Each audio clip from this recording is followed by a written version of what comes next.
Fala empreendedores, João Aleixo aqui com mais um vídeo e dessa vez eu vou falar sobre a metodologia Spin Selling, que é uma metodologia de vendas, principalmente para vendas mais complexas. Então fica aí que o vídeo está muito bacana.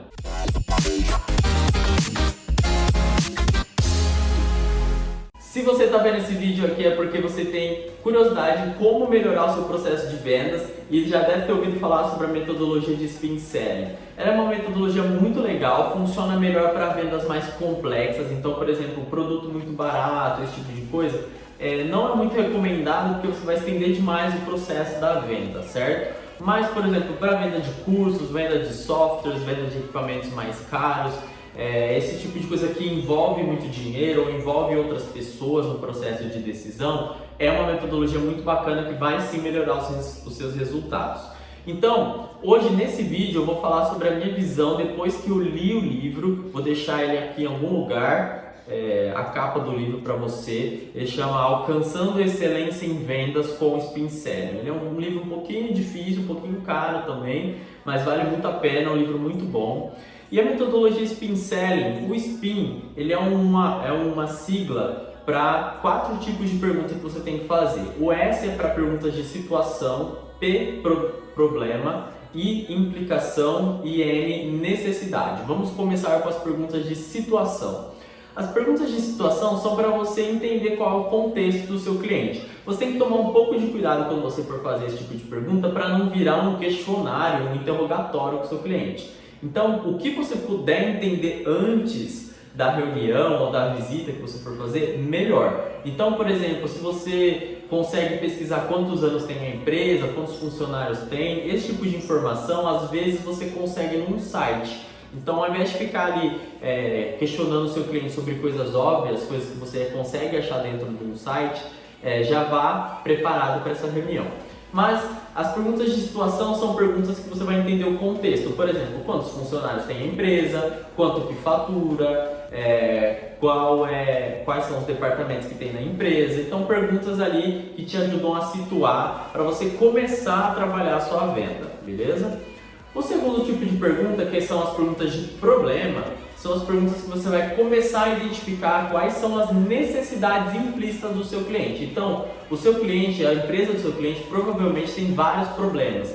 Nem todos desses problemas são problemas escancarados. Às vezes tem alguns problemas que estão ali escondidinhos e que você pode trabalhar para ajudar na venda, certo? Então, as perguntas de problema seriam perguntas para você identificar o que seu cliente precisa resolver. Então, perguntas sobre qual que é o seu principal gargalo hoje, qual que é o seu principal problema, se ele tem problema, por exemplo, se você quer vender um equipamento, você quer vender um computador. Você pergunta se os computadores dele dão muito problema, se vai muito para manutenção, se ele gasta muito dinheiro com manutenção. Esse tipo de pergunta você vai trazendo o problema para a superfície. Então, as perguntas de problema, elas são para você identificar quais são as necessidades implícitas ali do seu cliente, tá? Não é algo que está escancarado já para ele, beleza?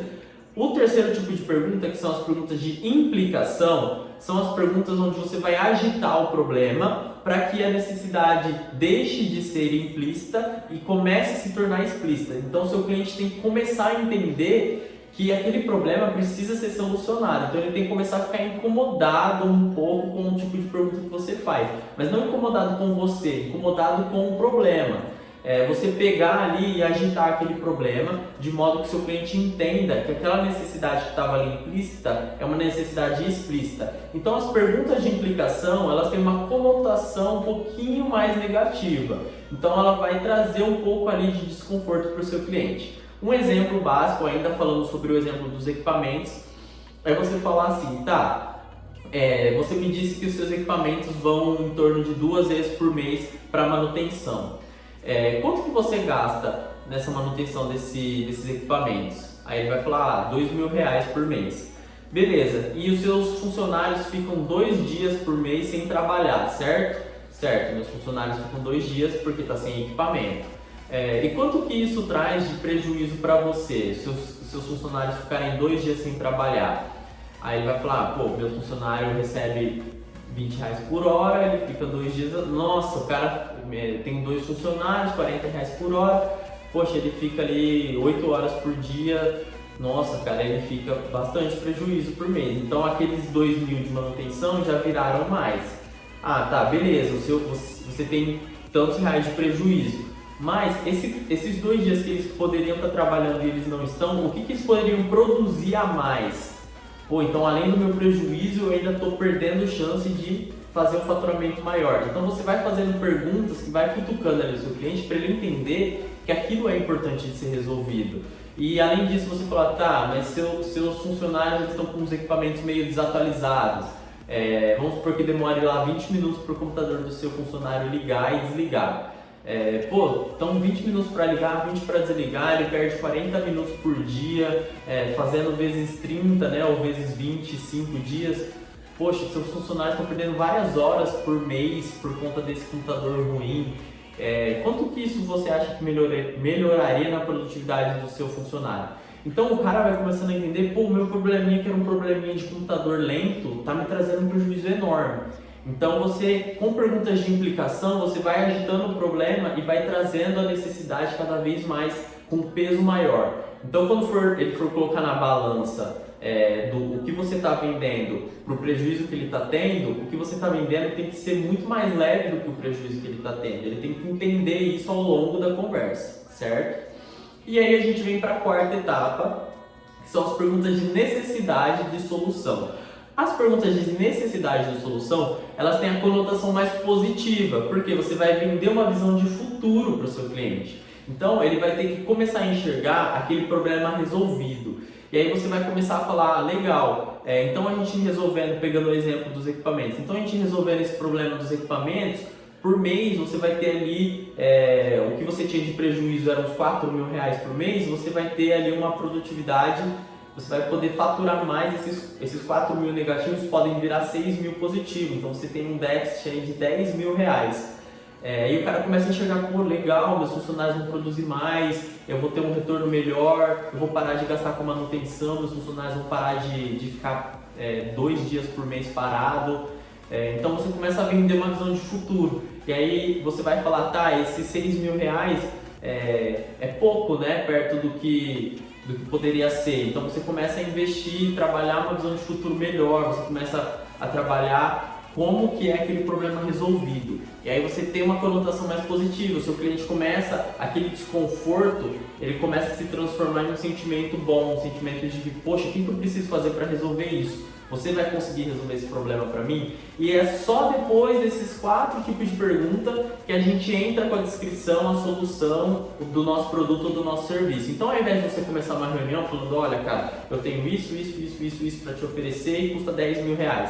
Você começa conversando, entendendo como que é o seu cliente, o que ele precisa, quais são os problemas, quais são as necessidades, transformar aquelas necessidades em algo urgente e a partir disso você apresenta o seu produto, a sua solução e quando você for apresentar a sua solução, você não vai falar sobre tudo que você tem para oferecer, porque aí você pode perder o seu cliente no meio do caminho. Você vai direcionar a sua venda para exatamente aquilo que o seu cliente precisa. Então você não vai ficar falando sobre XYZ se o seu cliente quer ouvir só sobre X. Vai direto no ponto que ele precisa, o tempo dele vale dinheiro, o seu tempo vale dinheiro e o que ele precisa resolver é aquilo. Você não precisa falar sobre todos os outros problemas que você resolve, certo? E outra coisa legal que você tem que fazer, muitas vezes a gente não consegue fechar um negócio logo na primeira visita. Então o livro fala muito sobre isso. O seu objetivo da sua visita tem que sempre ter um próximo passo. Então se você não conseguiu fechar a venda ali, você tem que marcar um próximo compromisso com o seu cliente. Então vamos supor que você está fazendo uma reunião numa empresa e você quer vender lá R$20.000 em computador para o cara. Só que o cara não tem autonomia para assinar o cheque. Ele precisa falar com o diretor. Então você vai falar assim, cara, podemos marcar uma reunião daqui uma semana com o seu diretor, você e o seu diretor participando da reunião. Então você sempre deixar o próximo passo amarrado, porque se você falar assim, então tá bom, então a gente retorna aí, quando você tiver a resposta você retorna. O cara vai ficar empurrando aquilo a vida inteira.